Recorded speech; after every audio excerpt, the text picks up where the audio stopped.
सिंधी अदब नस्र तोड़े नज़्म जी तारीख़ बाबति शेख अयाज़ जो रायो आहे त उहा हक़ीक़त में भिटाईअ खां शुरू थिए थी, जो सिंध खे हिकु अकीचार ख़ज़ाने वांगुरु मिली वियो।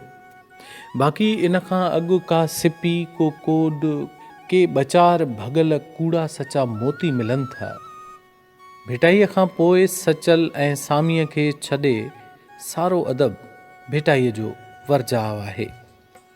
असां ॾिसूं था त उहा शाइरी सचल सरमस्त ऐं सामीअ खां पोइ कुझु दौर ताईं हली। ख़लीफ़ो नबी बख़्श लगारी, फ़क़ीर कादिर बख़्श बेदिल, सूफ़ी सादिक फ़क़ीर, छतो फ़क़ीर सांघी, मिस्री शाह इमाम, मंठार फ़क़ीर राजड़, ख़ुश ख़ैर मोहम्मद हिस्पाणी, रखियल शाह ऐं ॿिया क्लासिकी शाइर भिटाईअ जी रिवायत जो तसलसल हुआ। ऐं पोइ सिंधी शाइरी फ़ारसी ऐं उर्दूअ जे रिवायती असर हेठि अंग्रेज़ दौर जे ख़ात्मे खां 20 साल अॻु ताईं अहिड़ी वञी रही जंहिंमें ताज़गी, शगुफ़्तगी ऐं दिलकशी न रही।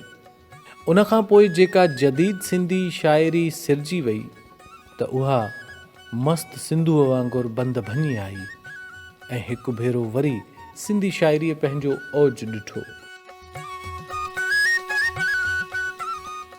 जदीद सिंधी शाइरीअ में मुनफ़रिद मिज़ाज ऐं लहजे वारे शाइर सरकश सिंधीअ जो बि पंहिंजो हिकु किरदारु आहे, जंहिं लाइ शेख अयाज़ लिखियो आहे त मजमूई तरह सरकश जी शाइरीअ मां हिकु कैफ़ियत वाज़े तौर कबीर जे शेर वांगुरु इज़हारजे थी।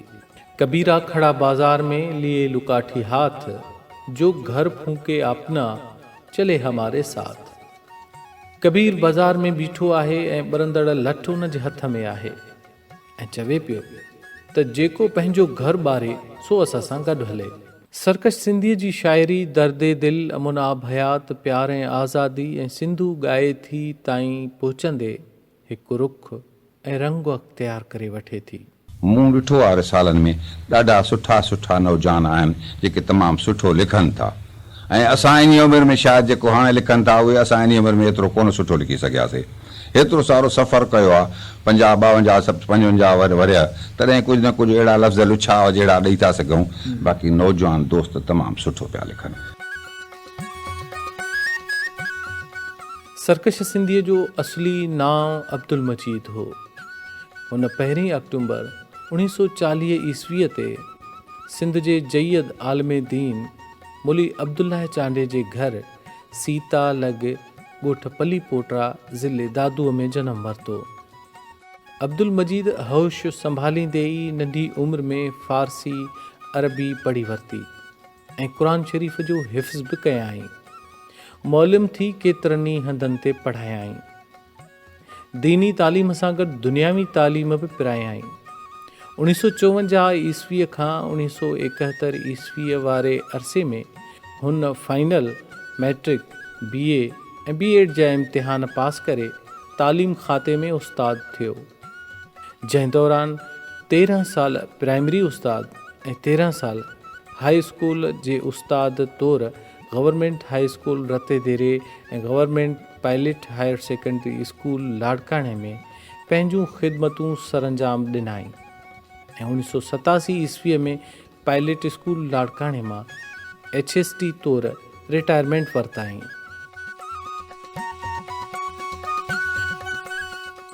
सरकश सिंधी पंहिंजे मज़ामती ऐं मजाज़ी शाइरीअ ज़रिए उस्ताद बुख़ारीअ खां पोइ नौजवाननि जे दिलनि जो आवाज़ बणिजी पियो। हुन समाजी शऊर, तबक़ाती शऊर ऐं सिंध सां प्यार जे अज़ली शऊर जा वाहुड़ वहाए छॾिया। धरती ऐं औरत सरकश जी शाइरीअ जा मुहर्रिक रहिया आहिनि। धरती ऐं सरती याने धरती ऐं औरत ॿई तख़लीक़ जा सरचश्मा आहिनि। सरकश जो तख़लीक़ी सफ़र समुंड छोलियूं टहक खां वधंदे ज़िंदगीअ जी गूंज ताईं पहुतो ऐं संदसि ज़िंदगीअ जी उहा गूंज पुॼाणीअ ते वञी पहुती। कावड़ छॾ तूं कावड़ छॾ हीअ कावड़ तुंहिंजी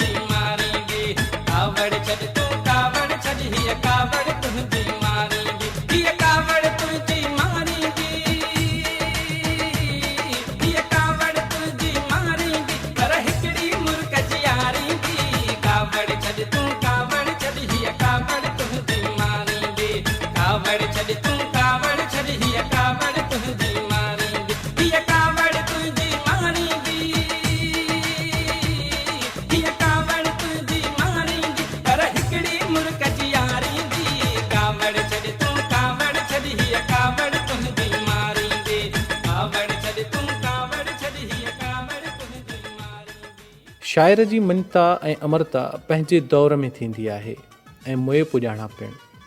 अहिड़ीअ तरह सरकश जी मञता ऐं अमरता जो फ़ैसिलो तारीख़ खे करिणो आहे। सरकश इंसान हो ऐं हुन जी शाइरी इंसान जे सफ़र जो अञाण ऐं अलामत आहे। चौफेर थिए चर्चो हूअं बि त मरी वेंदे, सरकश न थिजां हल्को हूअं बि त मरी वेंदे। केतिरी यार जी सार आहे ततल, बाहि में लोह जी तार आहे ततल। मां रुलां थो पिरीअ लाइ सिज वांगियां, तूं न रुल हर घिटी ॿार आहे ततल। आ तोला या बर्फ़ जहिड़ी थधी, हूअं दिल दर्द सां यार आहे ततल। प्यार मुंहिंजा बि आहिनि बिना छांवरे, क़ौम जी ज़िंदगी धार आहे ततल। आउं सम्झां बि छा नेठि छो एतिरी, दोस्तनि जी बि गुफ़्तार आहे ततल।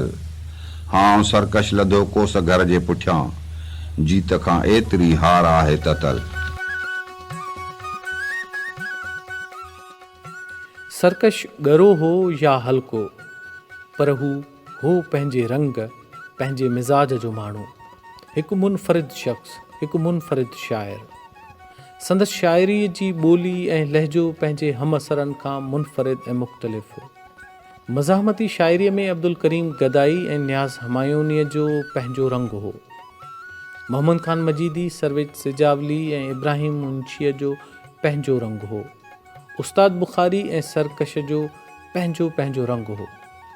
उस्ताद बुखारी अरडो बि हो त मिठड़ो बि हो, पर सरकश प्यार तोड़े मज़ाहमत में खौरो वधीक हो।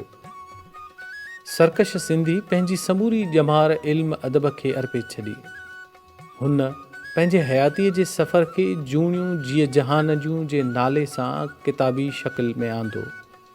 हुन लाड़काणे समेत सिंध जे अनेक शहरनि में थींदड़ मुशाइरनि में पंहिंजो कलाम पेश कयो। उहो अक्सर झूंगारे मुतरनम अंदाज़ सां पंहिंजो कलाम पेश कंदो हो। संदसि दिलि छुहंदड़ शाइरी ऐं वज़नदार आवाज़ ॿुधण वारनि ते अजीब कैफ़ियत तारी करे छॾींदो हो।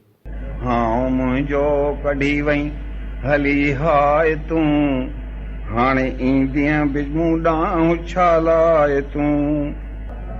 नेठि सरकश मोह चार ॻोढ़ा गड़िया, नेठि सरकश मोह चार ॻोढ़ा गड़िया, ओ ज़माना उथी दोस्त परचाए तूं।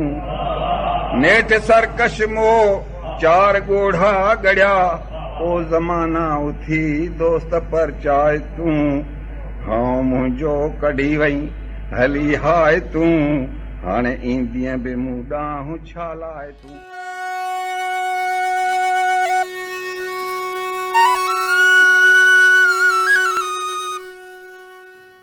सरकश सिंधीअ खे मञता तौर केतिरा ई अवार्ड पिणु मिलिया, जिन में Mehran arts and welfare society Nawabshah तरफ़ां बहितरीन शाइर जो एवार्ड, चाणका आर्ट सिंध कल्चरल ग्रुप तरफ़ां बहितरीन शाइर जो एवार्ड, सचल सरमस्त यादगार कमेटी खैरपुर तरफ़ां सचल एवार्ड, पीरल कंबर संगत शहदादकोट तरफ़ां बहितरीन शाइर जो एवार्ड, कल्होड़ा अब्बासी तंज़ीम पारां लाइफ टाइम अचीवमेंट एवार्ड क़ाबिल ज़िक्र आहिनि। सरकश सिंधी अजीब शख़्स हो, अजीब शाइर हो, होॾी बि हो त हठीलो बि हो। हुन वटि पंहिंजा दलील हूंदा हुआ ऐं पंहिंजा मंतक। संदसि शाइराणो लहजो बि पंहिंजो हो, जेको कंहिंजो बि ततबा न हो। 6 किताब शाइरीअ जा छॾे वियो, पर हू अॻु खां अॻिरो रहियो। आख़िर ताईं कलम फिटो न कयाई, ऐं जॾहिं कलम संदसि हथ मां किरियो त हू पाण बि न रहियो। 5 मार्च 2012 ईस्वीअ ते सरकश सिंधी कैंसर सां जहिड़ींदे आख़िरी हिॾिकी ॾिनी। खेसि लाड़काणे जे अबू बकर क़ब्रिस्तान में मिटीअ मां हवाले कयो वियो। सरकश, जंहिंखे मौत पंहिंजे भाकुर में भिकोड़े त वरितो, पर हू कॾहिं बि नाहे मरणो। हू पंहिंजी शाइरीअ ऐं ॾात वसीले हमेशह ज़िंदह रहणो आहे। ईअं छॾाए हथ मां हथ विया, ॼण न हुया मुंहिंजा आला कपड़ा वक्त सुकाया गल न सुका मुंहिंजा ईअं छॾाए हथ मां हथ विया ईअं छॾाए हथ मां हथ विया ॼण न हुया मुंहिंजा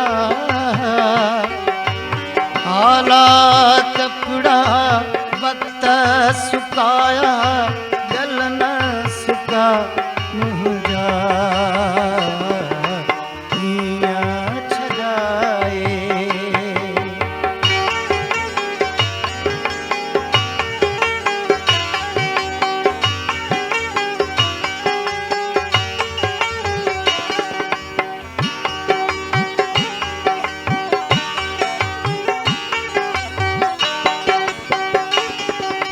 रोवंदो हुस परचाईंदा भाकुर पाईंदा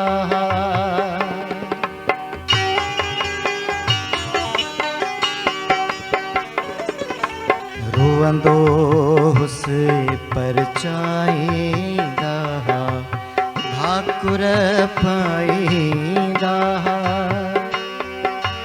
अॼु हिन माण्हुनि मां कहना हिन गुड़का उघिया